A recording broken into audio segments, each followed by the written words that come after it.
Hey everybody, welcome to the MMA H.E.A.T podcast. I'm Karyn Bryant. What's up, guys? Jouban here. We got the band back together. You've been away. We've been on Skype. It's just not as good. It doesn't feel the same. It doesn't have the same energy. I agree. Just life has taken over. We got busy, vacations, this and that, but we're back. We're gonna bring you all the good stuff today. Absolutely. So you were just in New York, glad-handed, making the rounds, trying to get that other side business going as a model. I'm just trying to, this jawline was given to me, so I'm just trying to give back. You know what I'm saying?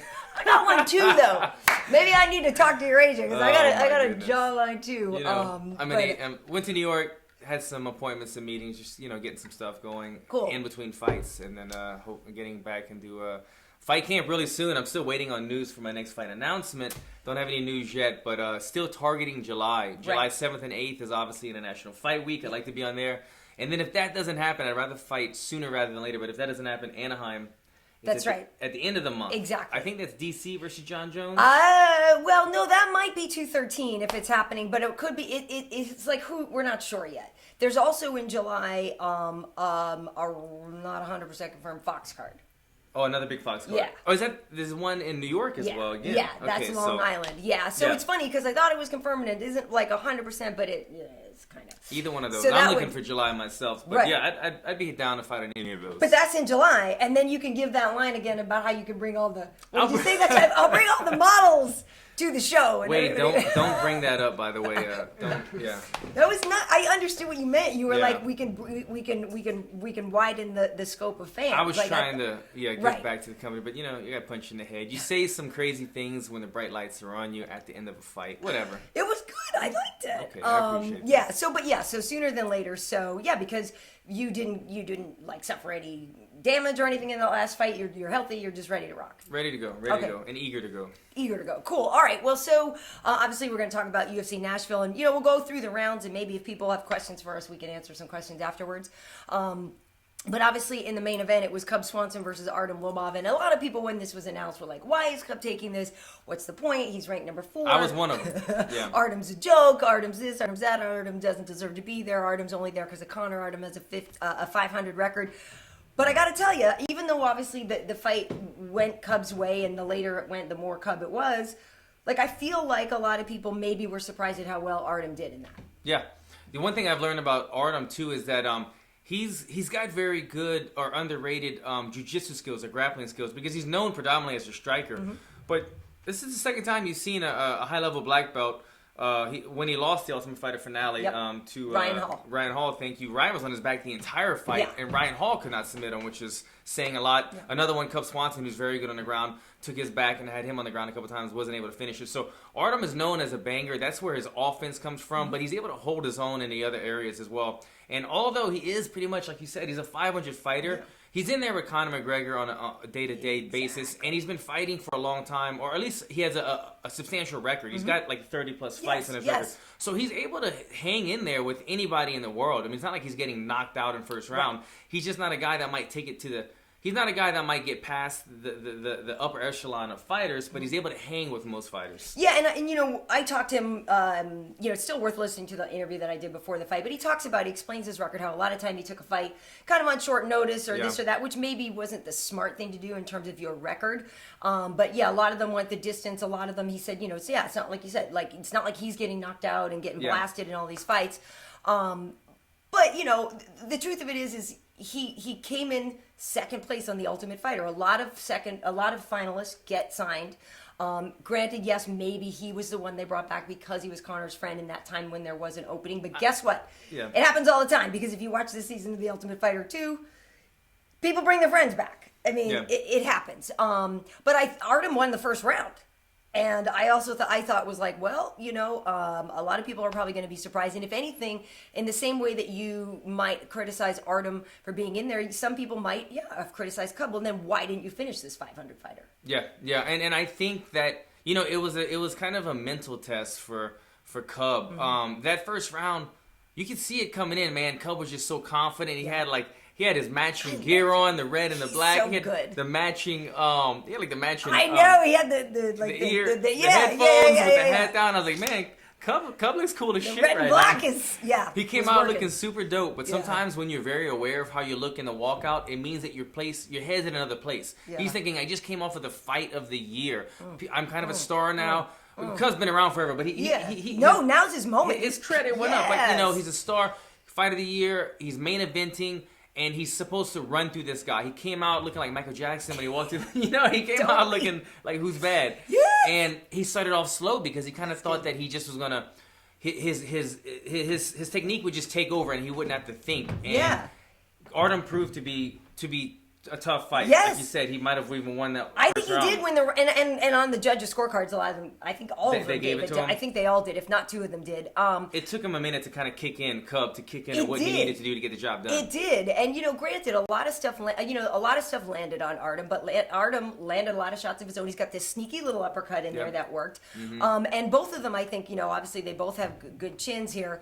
But yeah, I mean, I think, obviously there's things that Artem needs to work on, and I know he keeps his hands really low, and sometimes people do that to defend against a shot. But sometimes I was screaming because honestly, I like both these guys. But a lot of time I was just like, just some defense, like, you know what I mean? I want Artem to play a little bit more defense, and maybe that's because he knows his chin can take stuff. That's it. But that's gonna over time obviously wear down. And so diminish. I just wanted his hands up a little bit more. But that being said, yeah, I love Cub. Always have. He's always been one of my favorites. And he said afterwards he wants that title fight. He wants the winner of Aldo Holloway. He might deserve it, even though this fight was with an unranked guy. Cub's beaten a ton of people. The only people he's lost to are ranked 1, 2, and 3 ahead of him in champ. You know what I mean? And so it's like he's in a great position. If it's not a title fight next for him, a rematch with some of these guys. He's such an exciting fighter.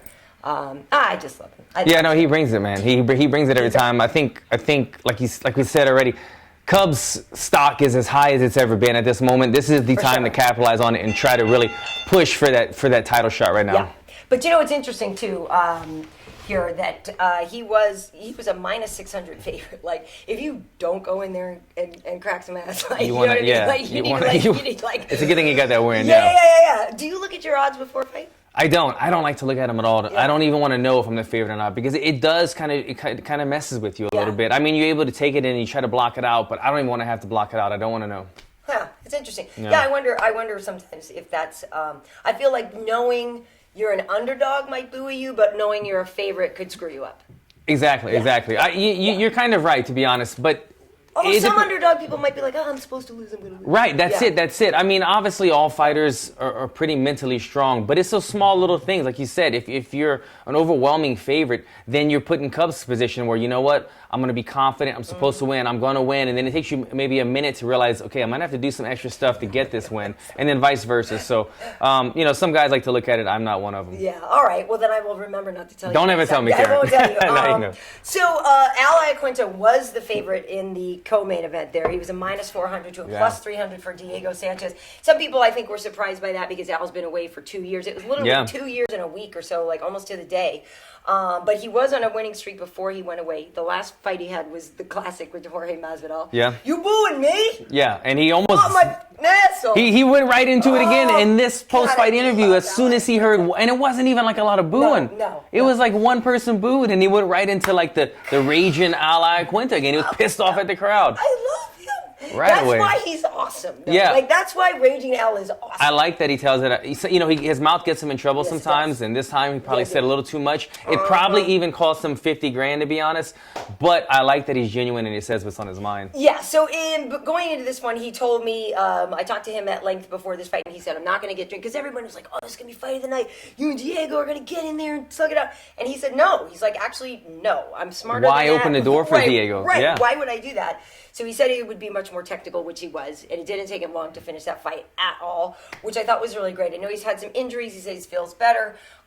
He has his real estate business on the side, and really a lot of what his issue was, he wanted to fight at 205. He didn't like the money they were offering him, And I get it, you guys are in a tough position when you're putting on good shows. He's on a win streak in that lightweight division. He's in the top 15. I can understand that you want some more money. Yeah. So it's frustrating. But yeah, you saw that tweet where he said a few UFC under. Man. And then he tweeted I think we're gonna wreck the hotel or something like that. Yeah, he was like, he seemed like he was on one. Again, I respect Al, man. He says what's on his mind, and you can only respect the fight, especially when he's fighting for what we all want. We all want more money. We want to be respected more. But in this case, I kind of feel like he spoke too soon. He kind of was saying F you to the UFC during his post-fight press conference and interviews. And then when they announced the bonuses in the night, he didn't get a bonus, which I thought he deserved. And I think that, if I'm the owner of a company or I'm the one handing out these bonuses and you just said F you to us, guess what? You're not getting a bonus. So I think why would I give you $50,000 for that? Why am I going to pay? Yeah, why am I going to reward you when you didn't? When you're talking negative, say should have waited, got the 50 grand. And then say what's on your mind. Right. Yeah. At that point, it's a little bit of a power play. But the funniest thing Al told me beforehand, because he's still young. He's still young. He said to me, he was talking about how he seriously takes the fighting game and everything. He goes, I drink a lot. But my nutrition is really good. It's like my nutrition is on point. So he was talking about he really takes care of himself. He eats clean. He does all this. He's like, but I drink a lot, which I don't know. I thought it was funny, but he keeps it real. On the flip side of that, obviously, though, Diego Sanchez now, I believe it is in his last 7 fights or something, he's alternated win-loss, win-loss, win-loss, win-loss. We know Diego's been around forever. He's the last active member of the Ultimate Fighter. The original, yeah. He won it at middleweight. He's challenged for the lightweight title. Like, Diego's done it all. I know we say this all the time, Alan, that it's not our place to tell somebody to stop. Yeah. But is Alan Jouban recommending that maybe... I mean, this is Diego Sanchez. Who's going to tell him you need to hang up the gloves? You know what I mean? The guy is as tough as they come, and he's about as crazy as they come when it comes to inside of the octagon. I don't know if it's time for him to hang it up. He just needs to make sure that he's taking care of his body, which I'm sure he is, but you don't want to suffer too many of these knockout losses towards the later half of your career. You don't want to be one of these guys that ends up getting knocked out 4 times in a row and then decide to hang it up. Yes. Pay attention to your body. Pay attention to how you're responding. Iaquinta was just a faster, better technician, the younger guy that day, and it showed. It was a young lion against the older veteran. But Diego, man, I mean, you're seeing that his chin is starting to diminish. He used to be a guy that could take all these hits and never get knocked down. And now I want to say he's been knocked out. I think UFC 200 he was knocked out. Right. Yeah, Joe Lauzon. By Joe Lauzon. Like his 3rd stoppage though in his whole career. Right. So now we're starting to see his chin isn't quite there anymore. So certain skills or certain things, I want to say skills, but certain areas of the fight game are starting to diminish for him. He doesn't have that granite chin quite so much anymore, and he's not the fastest guy anymore for sure. He never was quite the most fastest athletic guy, but he had a skill set that got the job done, and that toughness and skill set isn't quite doing the job anymore. But, it seemed like a pretty bad knockout, but he tweeted some stuff after. He seemed very... coherent, and he was saying, look, I'm fine, I had a CAT scan, everything's good, there's nothing wrong with my brain, I feel fine, congratulations on the fight, congratulating Al. So I think he's got some time, he just needs to manage it well. I think so too, and if he's in a fight like the one with Marcin Held, where it's mostly grappling and jits, then he's fine. That's another thing, exactly. Fine. He's not taking any damage, but he's still able to go in there. Marcin Held, that was his UFC debut, I believe. Yes, it was. And he's a very, very crafty jiu-jitsu guy, especially in the leg lock area. Exactly. And Diego showed that he's still a caliber fighter to be able to weather the storm and beat really tough guys like this. I think where Diego is becoming now, and I say this with all due respect, he's kind of that, he's the, what's the word I'm looking for? The gatekeeper. Thank you very much. He's kind of the gatekeeper now. They know if you can beat Diego, you're a tough dude and you deserve to move up the rankings. But I don't think we're going to see Diego making a title run anytime soon, obviously. One thing I will say is just be the nightmare. I agree. I like it. What is he now? What is his nickname? Lionheart. Lionheart. Okay, yeah. Jean-Claude Van Damme with Lionheart. Right. I saw the movie. Great movie. It's like, dude, you're the nightmare. He might have been watching some Netflix or something, and I know. Before the nightmare thing, it was like when he became the dream. It was because he didn't want that negativity in him, and I understand that he's a guy who's religious and spiritual, and I understand that. But come on, you're a face puncher. You're a professional face puncher. Be the goddamn nightmare. He's a nightmare. Yeah, he's a nightmare in most of our eyes, and I get it. He's just trying to mix it up, but Tyron wanted him to change it to screw loose. Oh, I heard that. Yeah, he was calling it loose screw. screw loose. Or, I was like, dude, Yeah. I'm not going to say it. he could change it every time, but he's kind of going to be the No, just go back. I'm saying he can change it every time, but he's still going to be the nightmare for the people that have known him since the Ultimate Fighter 1. And there's nothing better than him walking out with the cross that time. With like that was screaming. Yeah. That is, yes. I remember watching like a countdown show, and they were showing his house, and he had no furniture. He had mat his entire living room. He put mats on his living room, and he would sit. He would watch TV on the mats, and then he bought like a massage chair and hand massages and a head massage. And I was like, that's what he does. He just lives on his mats all day, and that's how I envision Diego. Yeah, and the thing about it is, it's not like I really want him to stop necessarily, because I find him incredibly entertaining. Yeah, you're gonna watch. But I just don't want to see if somebody, is going to end up losing. I agree. If we see more of this kind of result at the outcome where he's getting knocked out and stuff, then he needs to think a little harder about it. But he did come off of a big win. I think that was his previous fight when he. Yeah, because like I said, he's alternate. So it was Lauzon held. I think it was Lauzon held, right. and then Iaquinta here. Somebody who had their back against the wall in this fight, OSP. And he showed, his second Von flu, the Von Saint flu, whatever. Preux, yeah. But yeah, I actually thought his last fight, he lost it via split decision to Volkan Ozdemir. I actually thought he won that fight, so I was a little bummed. But I also thought, OSP's a guy who needs to push the pace sometimes. Sometimes I think he takes it a little too easy in there. Sometimes I don't know that he's trying hard enough. But I'm glad he got the win here, because that was 3 in a row for him. You lose to John Jones. Okay, fine. Everybody loses to John Jones. Then he got knocked out by Manoa. Yeah. And then to lose to Volkan Ozdemir. And so he needed this win.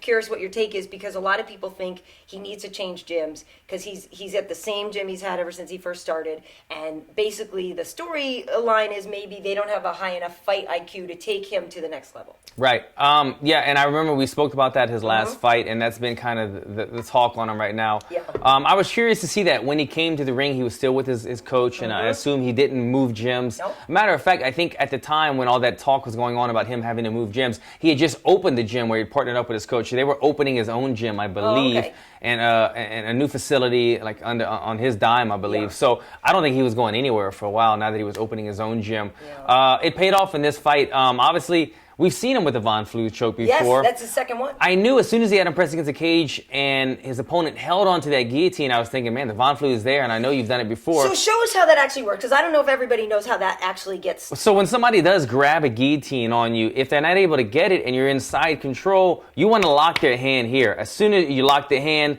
then you're just going to apply shoulder pressure onto the artery right here, and it's a blood choke. You're shutting that, you're trapping one of their arms and putting the weight of your body onto the artery, and it's a blood choke. You go to sleep. It sneaks up on you because you think, okay, I'm holding this guy inside control. You're not necessarily aware that it creeps up on you. Next thing you know, you're passed out. But at this stage in the career, everybody's pretty much educated on the Von Flue choke. I think his opponent was just trapped. He was against the cage. He was right up against he wasn't really able to pull his arm out. I don't think he was unaware of what was happening. I think he had to be aware that it was a lot of pressure. I could see the discomfort on his face. Right. That he was like, this is not good. It's very uncomfortable, especially when a 265-pound man however big he is, 230-pound man puts his shoulder all of his body weight on you. But he snuck up on him, and he said afterward, man, he said, that's his move. He gets people, anybody in practice that knows that he gets side control, you hold onto the guillotine too long, he's going to get you with the Von Flue. But he did a good job, man, because that was I don't remember his opponent's name. It was Marcos Rogerio de Lima, who came in overweight for the second time in a row. Second time, so he lost 30%.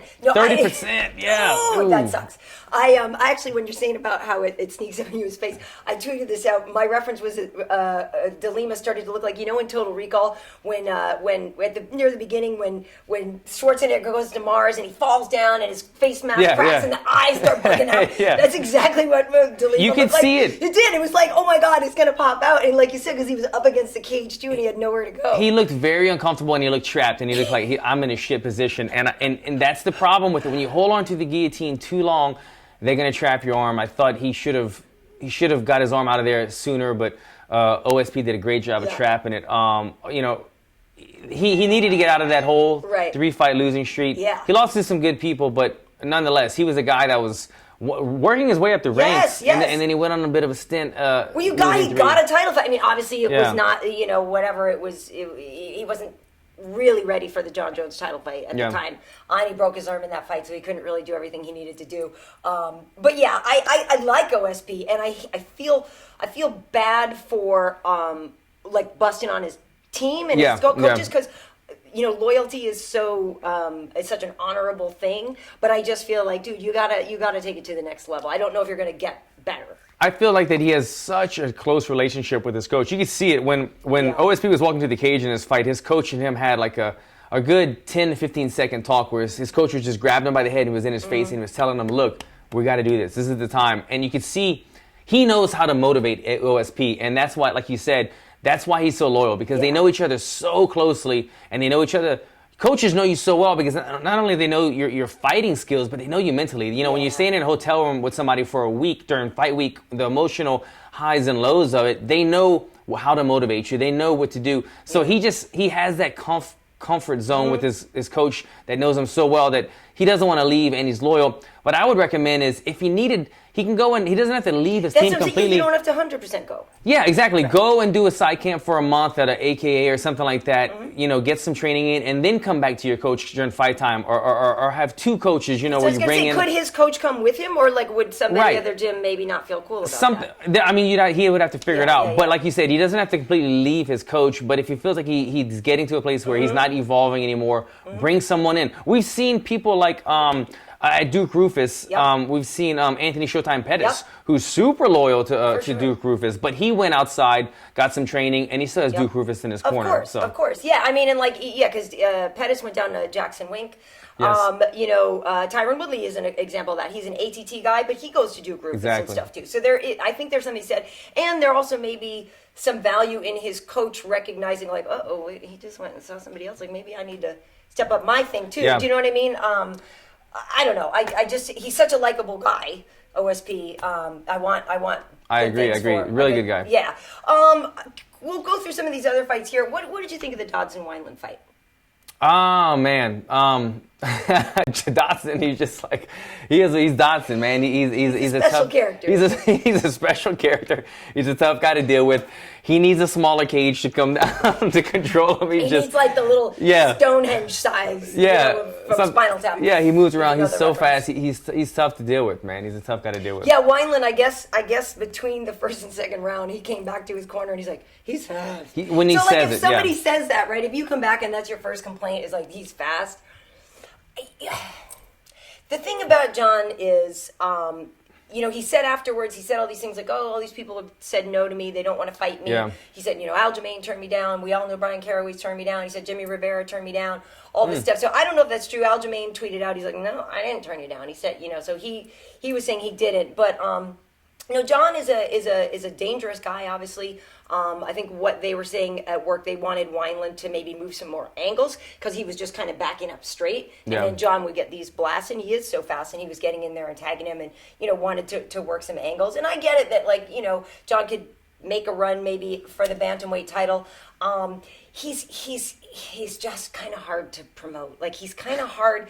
And it's so funny to me because it's almost like he's the opposite of somebody like Mighty Mouse, who Mighty Mouse is like so chill. Yeah. Now he's just like gangster because he's got 10 defenses. Yeah. But he was so chill that some people were like, I wish Mighty Mouse had some more personality so we could get to know some.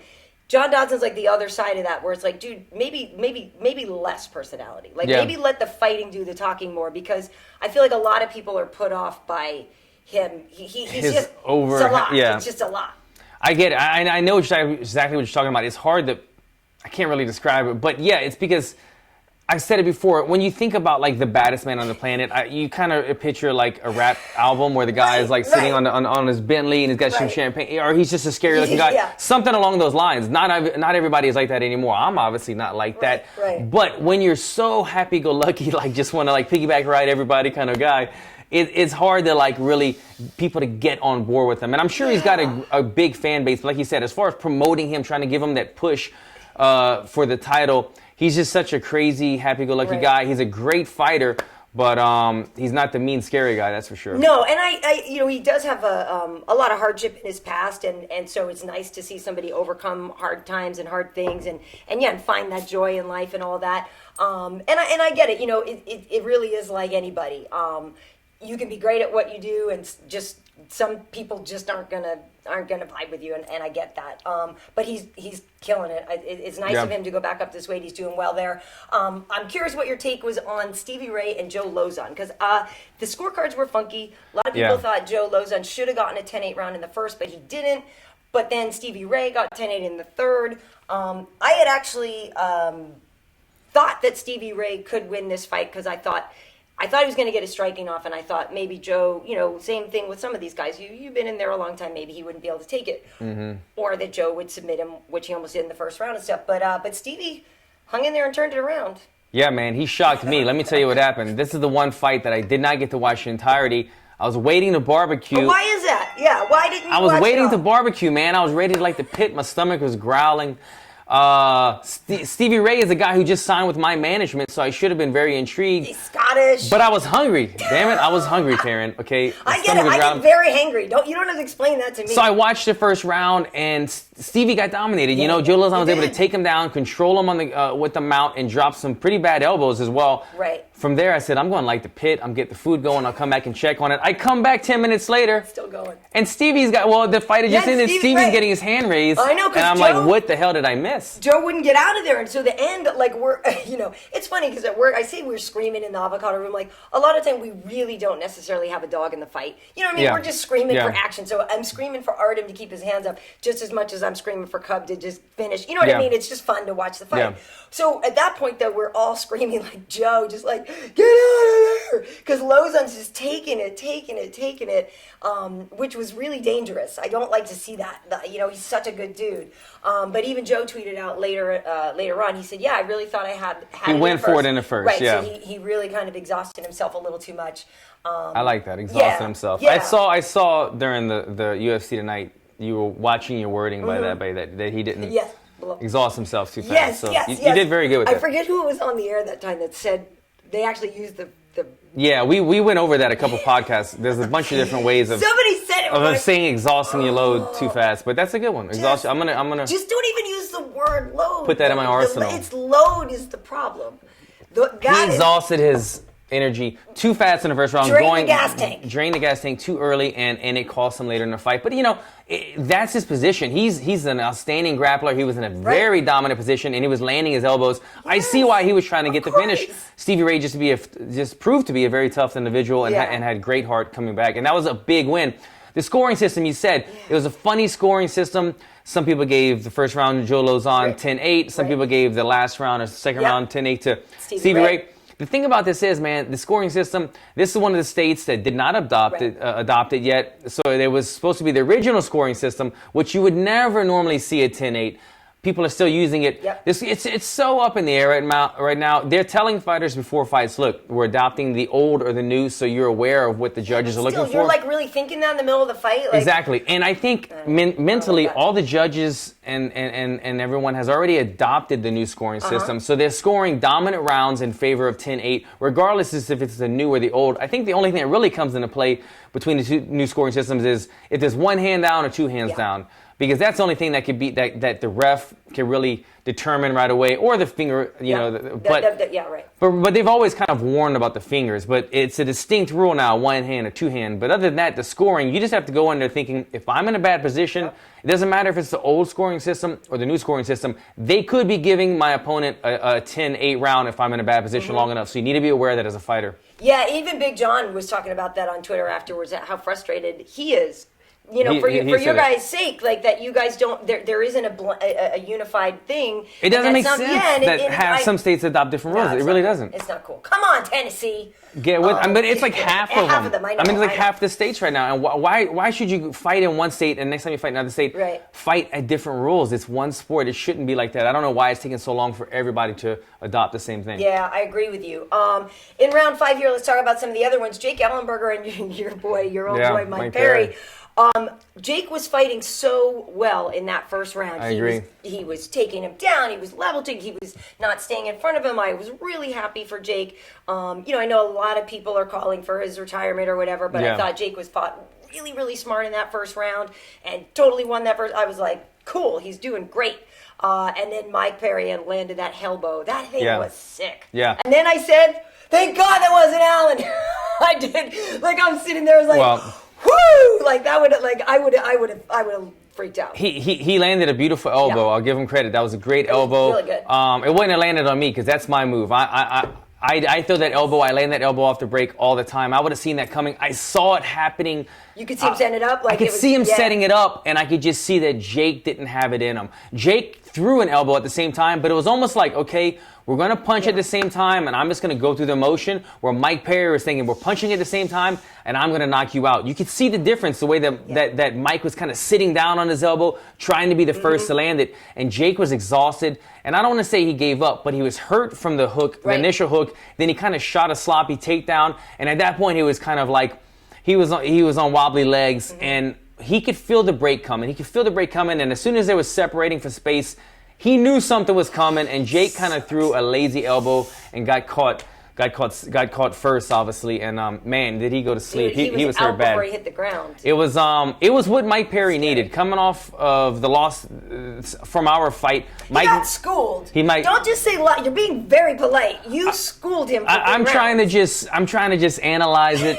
Like the professional that I am. We can say it. You owned it. I really am. I mean, me and Mike's personal issues, that can... It is what it is. We'll see each other another day. But he needed to come back for his career and come back and not only get a win and do something big, and he was able to do that. I do have to say, though, he did that against a guy that, look, I was calling out. And look, I have nothing but respect for Jake Ellenberger. He's a really good fighter. He's a great dude. He's a father. I've got nothing bad to say about him. But let's put this into perspective. He's a guy that has lost, I think, 7 out of his last 9 fights or something around there. Okay, he came back and he beat Matt Brown. After 3 losses, or 3 or 4 losses, he asked for his job back. They gave him Matt Brown. He beat him. Thank God he got the win over Matt Brown. Then he lost Masvidal with the toe thing.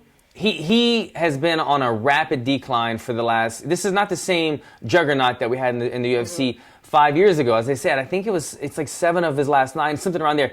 He's losing a lot of fights, and he's getting beat up, and you're starting to see that he's very strong in the first round. I don't want to say he's fading, but this is what happens. When you're when your skill sets are starting to diminish, or you're kind of declining as a fighter, the first round doesn't really tell the story because there's still the adrenaline going. You're still figuring each other out. Yeah. But it's once you get caught, then you're saying, okay, maybe your chin's not there. Or once you get tired, maybe you're not recovering the same way, or you don't have the legs anymore. That's when you can kind of see. The second round is when you can really see, is he still the complete fighter that he used to be? Because, the adrenaline and all that isn't there anymore. And I think that's when we saw it. He fought the first round perfect, and after the first round, I thought, okay, Jake's gonna kind of route wrestle him and fight the smart fight. But then as soon as he got caught and Mike turned on the pressure, I get it. He was hurt. We've all been hurt before, but you can kind of see Jake was a little bit different fighter after he got hit one or two times, and that's where Mike was able to capitalize. Yeah, and it's interesting because we were talking about it at work, and obviously I wanted you to beat Mike. But I don't have a personal problem with the dude. You know what I mean? And I think he's fun. When you knock people out like that, that's exciting. He's an entertaining guy to watch, exactly. for sure. That's a fighter that is really, really fun to watch. Tyron was saying that Mike told him, walked up to him and was like, oh, by the way, I'm coming for your belt. I'm gunning for your belt. And he was like, oh, okay, bro. Because, at the time he was 9-0 or 8-0 or something. But Tyron said that, he said, look, the dude, took a seminar. He signed up to take Tyron's seminar. Oh, Tyron was teaching a seminar. Yeah, Tyron was teaching a seminar in Florida, and Mike took the seminar. Mm-hmm. And then, I don't know if he told him there or if it was somewhere else when they ran into each other again. But he's like, yo, it's cool and you're a great fighter, but I'm coming for you or whatever. And Tyron was sort of saying he actually respected that a little more because the guy didn't just tweet it. He actually said it to his face, but even T-Wood was like, all right, pump the brakes, dude. But hey, I like that confidence. Yeah, no, he could be the screw loose Mike. He could be the guy too. But you know what? That's him. That he kind of says what's on his mind. A lot of the times it's the wrong thing to say. I didn't really love the disrespect that he showed Jake when Jake was out, and he's like, whose life you want me to ruin next, and kind of show him. Cool, but that's how he is. Whatever, I didn't like it. That's the stuff that I didn't like when we fought each other, and that's the things that I don't like to see. But yeah, man, he did a good job. He got the big win. He ended up getting a bonus. I think it was just against the guy that a lot of people wanted to fight. Look, I asked for the Jake Ellenberger fight many a times. Coach I didn't asked get for it too. A lot of people wanted it because Jake, like I said, with all due respect to him, because I have nothing bad to say about him, But he's a guy that I don't believe should have been in the top 15 for a long time now. I mean, like I said, you lose 7 of your last 9 fights, and you're still in the top 15. Everybody wants to fight you. And Mike was kind of handed a gift right there because Mike's like a young, hungry guy coming off of a loss, and they gave him a guy in Ellenberger who's kind of on the decline. So he did what he had to do to get that win. Yeah, we were saying this too. Last thing about Mike Perry, like Mike Perry is. I feel like he showed up a few years too late. Like he should have been here when like it was still all the tap out. Do you know what I mean? Like, yeah. Like he's that dude. He would have had a tap out tattoo. Right. Which is I think he really still speaks to that part of the audience. Like I think he does have a great fan base, and it's that part of like I don't know. I think he does. Yeah, he like the people that like him. I'm not trying to sound. Yeah, no, the people that just want like a kill savage, totally. Whatever, and so and he appeals to that audience. For sure. We have to congratulate obviously Danielle Taylor. Yeah, my girl. Your girl. She got a win over Jessica Penne in that fight. This was the only one out of all of the fights that was a pick'em. Oh, okay. So you can't really necessarily say it's an upset. But she did go in there and take out a veteran. Jessica's a former Invicta champion. Yeah. She fought Joanna Jędrzejczyk for the title. Jessica's a really tough girl. She's very talented. And that was another win for Danielle. She's on a 2-win streak now after beating Suhei Ham. And so I know you must be proud of her. I was really happy for her, man. This is the thing. Danielle, she's still young in her fight career. She hasn't even shown, though, the UFC crowd what she's capable of. She's a very good striker. She's able to, good movement. You've seen it. You've seen she's got the good movement, good angles, good footwork. She's powerful. But in her 2 previous fights, one she won, one she lost. She's only really shown one punch. It's her overhand right, and it's been frustrating kind of seeing her only show that. And so this fight, she finally started showing, those 4 or 5 punch combos, those blitz attacks, some kicks. She's got a good arsenal, and she's still growing as a fighter, but you finally start to see some of her potential in the striking realm. And we haven't even seen her capability in the grappling area, and that's what I'm excited about. She's a really good grappler. She's powerful. She's a Tyron Woodley. Yeah, you know what I mean? She's got those big punches, and if she wants to take you down, she could definitely put you on your butt and do some damage right there. She kind of opts out of it. She's still kind of like figuring out the right timing, or maybe she's trying to control her energy, manage that wisely. But she's got tons of growth ahead of her. She's a young girl. And now she's probably going to be in the top 15, so I'm so excited for her. She did a great job that night. And it's smart to not go to the ground with Jessica Penne. She's very good. Do you know what I mean? Like, so she's probably very aware of that. To not do that. Happy for her. She's like a little. She's only 5 feet tall, right? She's tiny. She's tiny. Dynamo. She's tiny, but she's swole. Yeah. Well, and the funny thing is, like, because with Dodson on the same card. Yeah, right. Like, what if this is? We have a lot of time to kill. I'm at work for like 11 hours. Like, what if John Dodson and Danielle Taylor had a baby, or like, what I mean? It would be like, what would happen? The fastest human on earth. I know, the fastest human on earth. Or then for me though, I'm like I was like, well, you never know though, guys. The recessive traits could, the recessive genes, and they could get a really tall kid or whatever. Yeah, right. But like, imagine if they but they were just like, oh yeah, Danielle went in the back and she just shaved her head, and now she's Dodson or whatever. Like. They would have the fastest, most athletic, muscular kid in the world. It would have to be like, it would like crush as a Pop Warner running back. Like it would just kill everybody in Pop Warner football. But yeah, I'm happy for her. And the other ones on there, like Thales Leites, got the win over Smiling Sam Alvey, who I think was totally hurt before that fight because he looked thick. He didn't look like his cardio was there. His legs were jacked up, obviously. And man, that leg kick buckled him in the beginning. Dude, just stop fighting so often.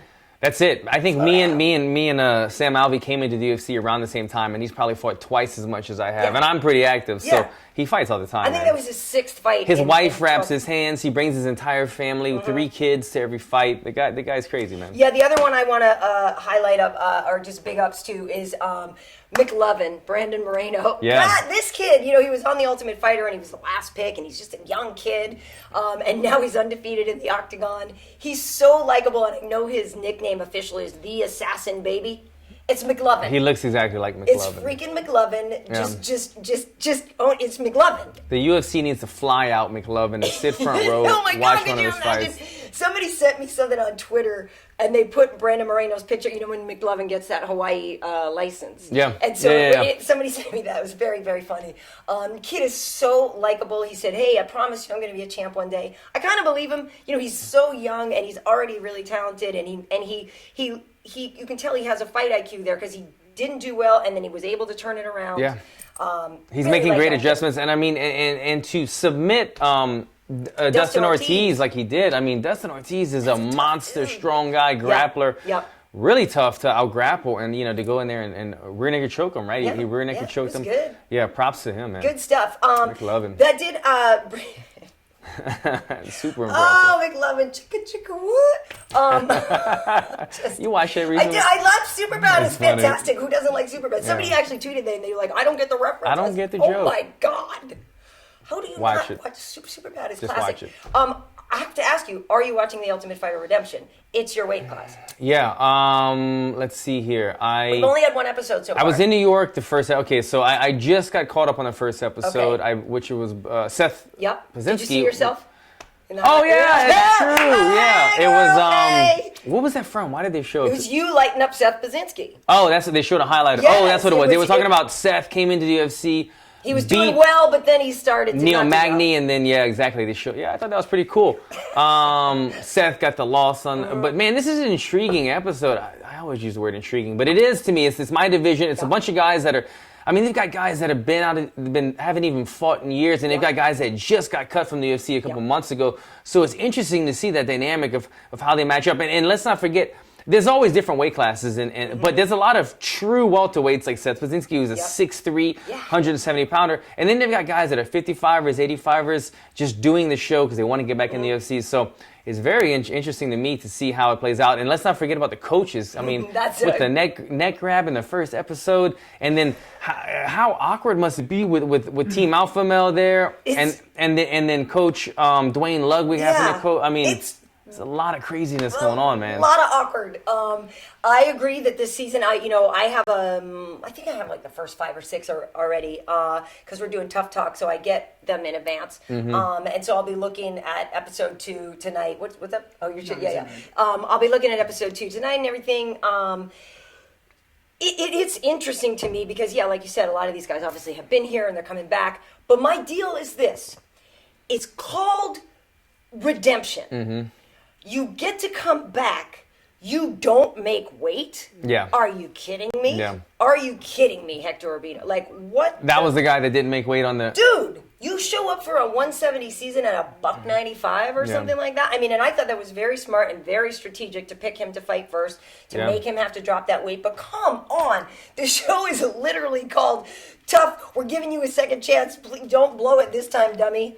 And you come in and you don't make weight. I that was just shocking to me. And look, Dana was like, sorry, man, but you're gone, bro. You're done. You're not. And the thing is, he took the place of somebody else, you know what I mean, who probably would have shown up on weight. It really bummed me out. Yeah, you got to show up on weight, man, especially when you're doing... The Ultimate Fighter's filmed, I believe, for 6 weeks, right? So 6 weeks, you might be fighting 2 or 3 times. You need to be close to weight. You can't be doing 6-week weight cuts in a 6-week time span. No. But the coaching thing is awkward. And, on Tough Talk, we had Dominic there with me. Dominic is doing some of the shows with me, and then Michael Bisping will be doing some when he gets on. The movie star. I know, he's in Thailand. This guy's in Thailand and whatever, shooting action movies. Whatever, Michael. Freaking the year of Bisping. But you should look for it online, the interview with me and Dominic and Cody. Cody? Interesting. That's interesting who chose Dominic to be your co-host when they're interviewing...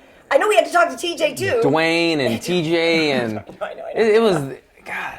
It was awkward. I thought he handled it well, though, but it was a little awkward. He did. No?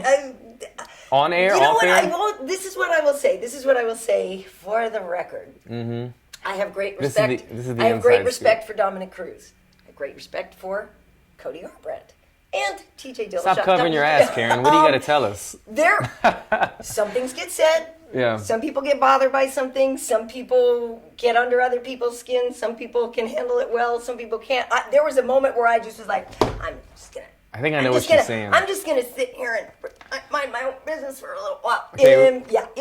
Let me make English of whatever she was just rambling about. It seems like Dominic wasn't too happy on the show. That's what I'm gathering from it. I seem like, I'm sure as soon as they cut and when they rap, Dominic.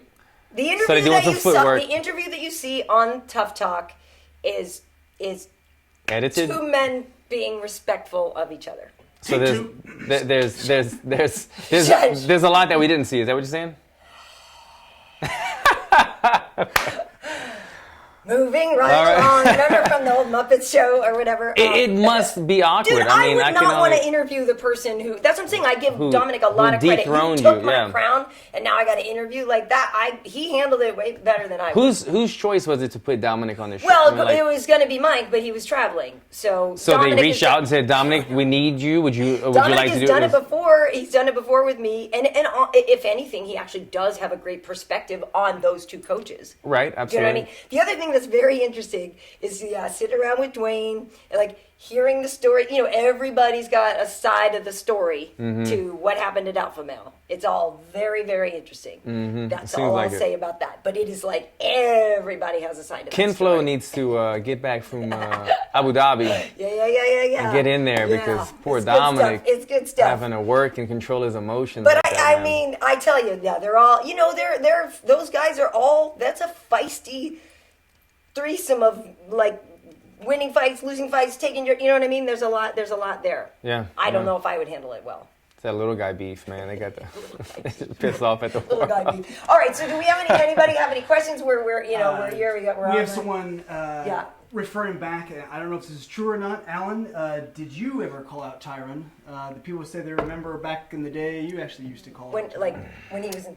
No, I never called him out like for a fight. I've never called him out for a fight or anything negative. I think the one thing we could text him, right? We can do a Snapchat. The only thing I've ever even said, I was on the UFC Tonight one time that you were on. Yes. I met him there, and that's the only time I've ever met Tyron. But the only time I've ever said anything, I did an interview shortly after Tyron did a thing kind of saying that the UFC doesn't show him any love, and he kind of thought it was a race thing, or he said it was kind of a race thing, because he does this, and this outside of the cage. He's a remarkable fighter, but he's not getting the push. And so anyway, somebody interviewed me and asked me about that. And the only thing I said was, look, I do a lot of stuff outside of the octagon as well, and I'm a marketable fighter. I gave him his credit. Look, I'm not the champion, and I'm not doing all these movies. Like he's doing a lot more than me. But I felt that I wasn't getting the push or the love either, so I didn't know if it was always a race thing, because I'm like, look, I'm doing a bunch of modeling. I'm in a Versace campaign. I'm a marketable fighter. I got Fight of the Nights.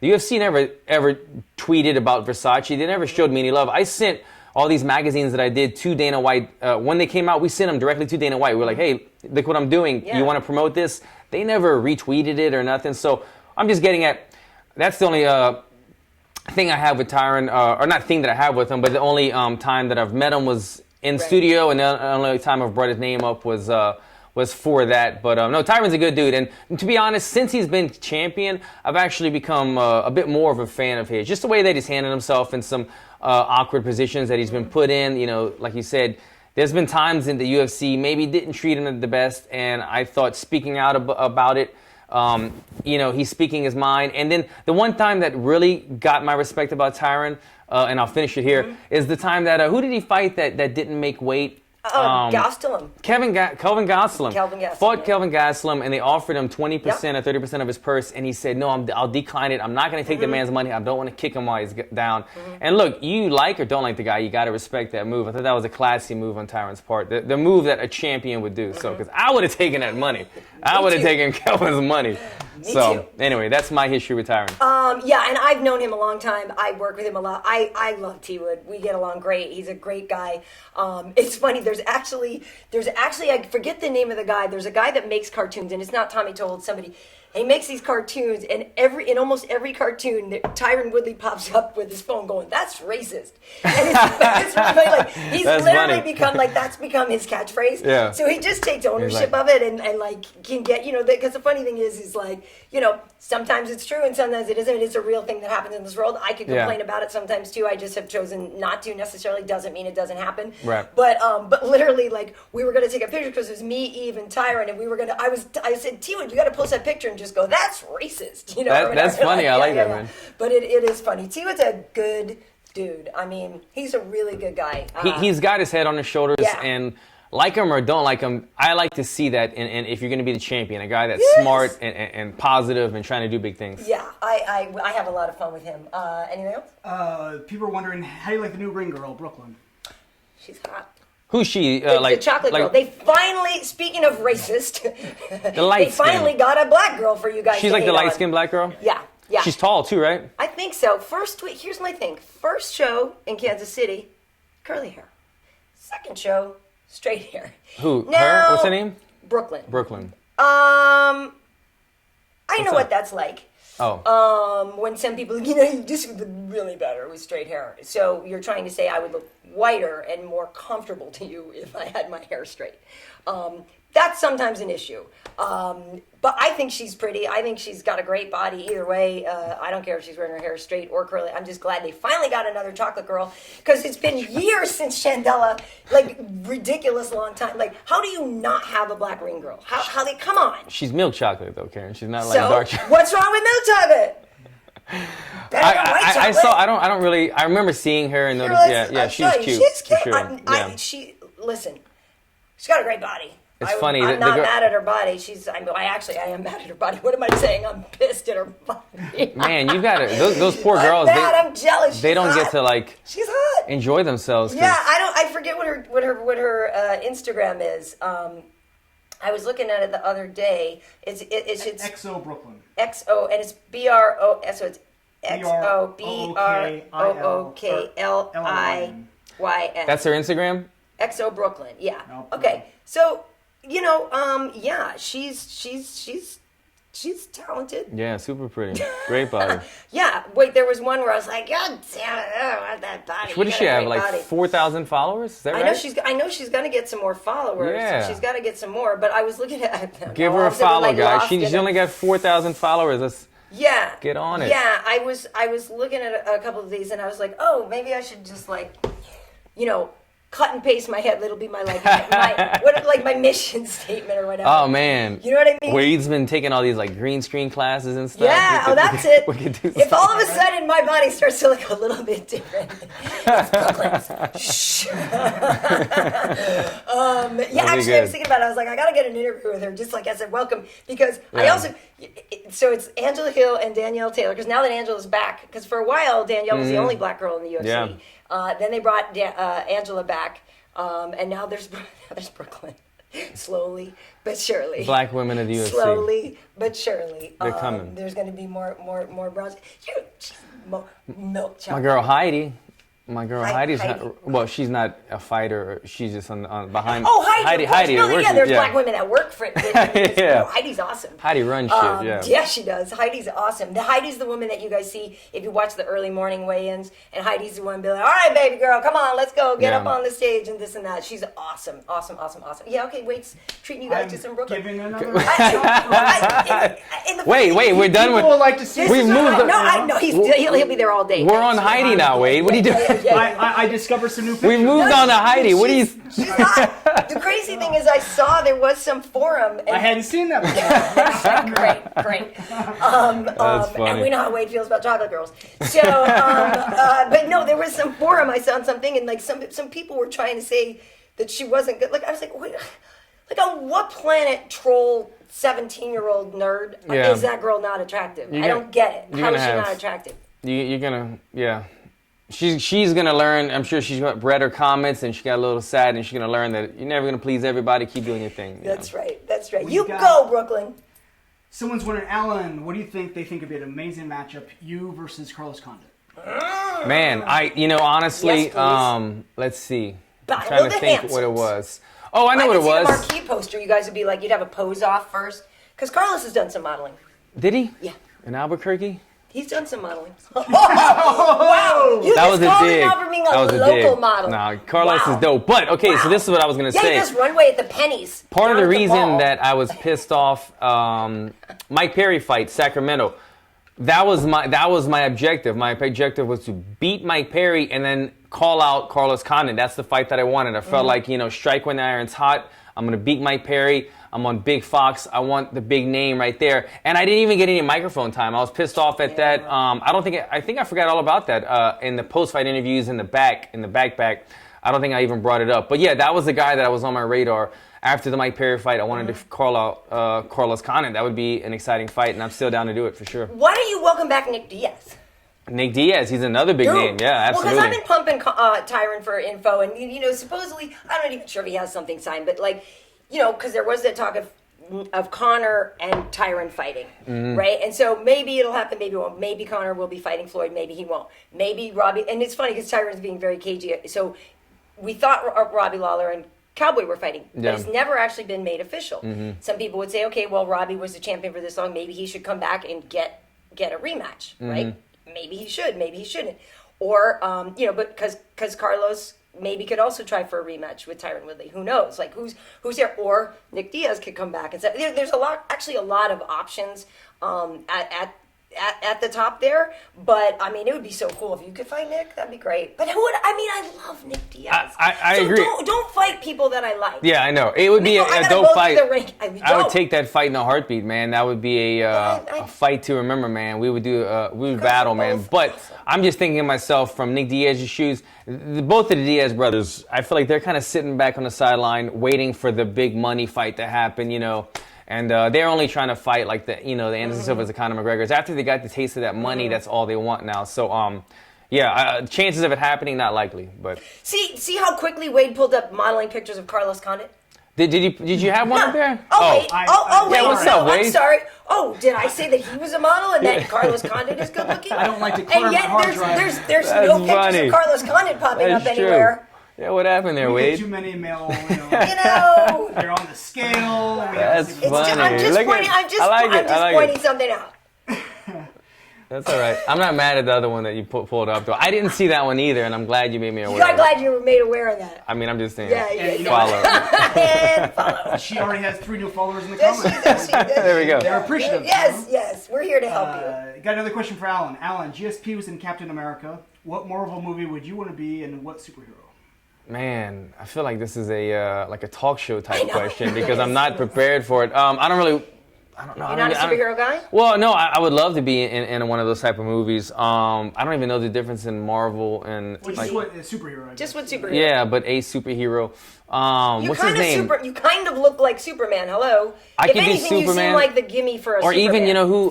What's his name? Gambit. Gambit's like the guy. Oh, the guy who throws the cards. He's like a Louisiana. He's like a New Orleans type guy. Does he have a lasso too?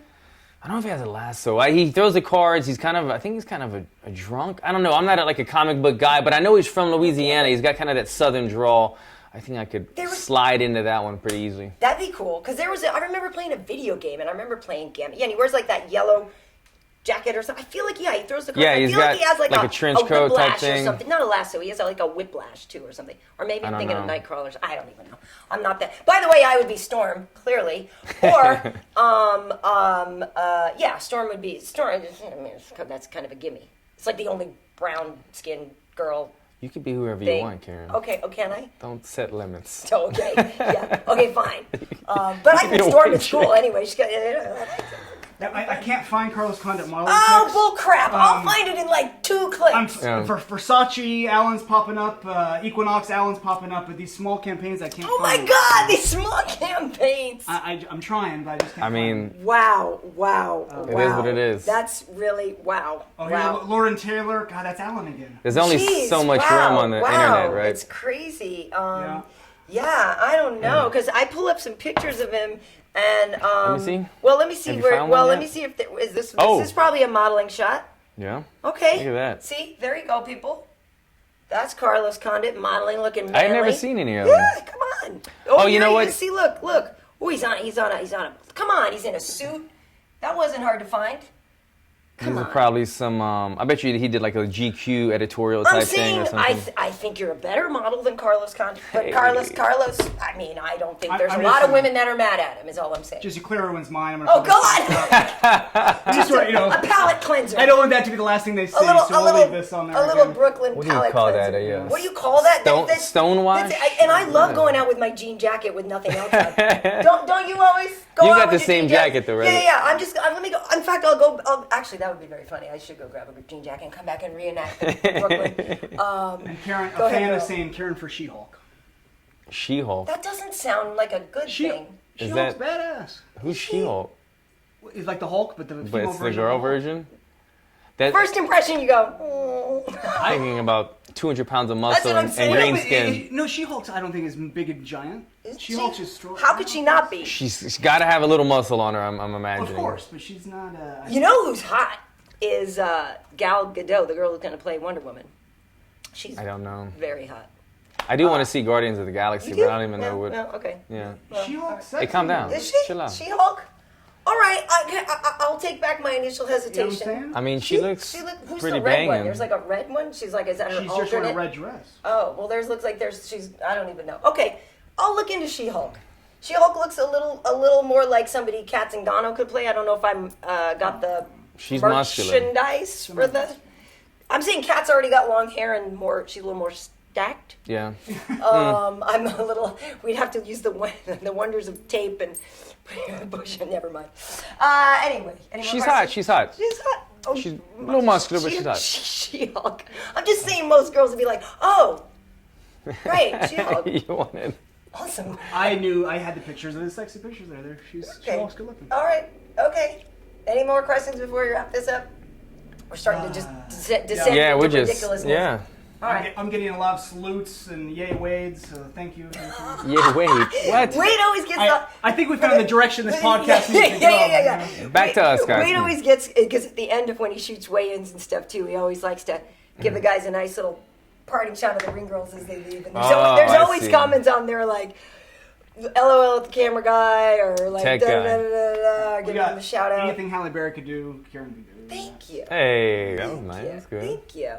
All right. Well, cool. So we don't. I don't have UFC fights this weekend, but next time I'll be in the studio for a fight night is UFC 211, which is going to be awesome. Yeah. And speaking of that, I talked to Fabricio Verdum the other day. He gave us his thoughts on Stipe versus JDS.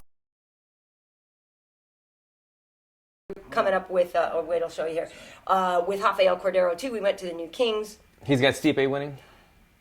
You have to wait and find out. Yeah, You have to- to watch and find out. Go watch the movie. Yeah, go watch the movie, right? And Wade actually went and filmed one of Rafael's Muay Thai classes the other day, streamed it live from there. So we may be doing more things with Kings up there. It's a cool place, but the Verdum interview is out, and we have Rafael on the way as well. But I do have UFC Tonight and Tough Talk this week on Wednesday. And they can find that at MMA.help. MMA.help for the Rafael Cordero class. Nice. And the And Verdum interview is right on my channel. I love Fabricio. He's awesome. But yeah, so the next place for you is in the pages of... Man, I don't know. Something. Of- We're gonna Right. see. We got some things in the making right Right. now, so we'll see what's happening. And yeah, hopefully you'll get a fight announcement soon as well. Yeah, some good news. Hopefully. Cool. All right. So yeah, like I said, I have the UFC Tonight this week and Tough Talk. And I do think Tough Talk, especially, but Tough is worth watching this season. I definitely think it's interesting and people should check it out. So on social media, Karyn Bryant on Twitter. Karyn Bryant, you're watching this right now on YouTube. On Instagram, I'm KB Heat. I will probably be doing a Trocasao this week again with Evie. So you guys can look for Trocasao MMA on Facebook and Twitter as well. That's the Portuguese stuff. Nothing changed with me, guys. I'm just living a pretty boring life in comparison to Karyn Bryant right here, speaking 2 languages, doing podcasts in Portuguese and all this stuff. Hustling. Whatever. That's it with me, guys. Check me out, though. You know. You know. You know. All right, thanks for watching. We'll see you next Take time. care, guys. She-Hulk. You're gonna have to Losing it. You're gonna have to Photoshop me on. Yeah, we're not quite out. Where's my closing? We're still on, folks. Wade's gonna find a photo. Next week, tune in for the Photoshop of me as She-Hulk.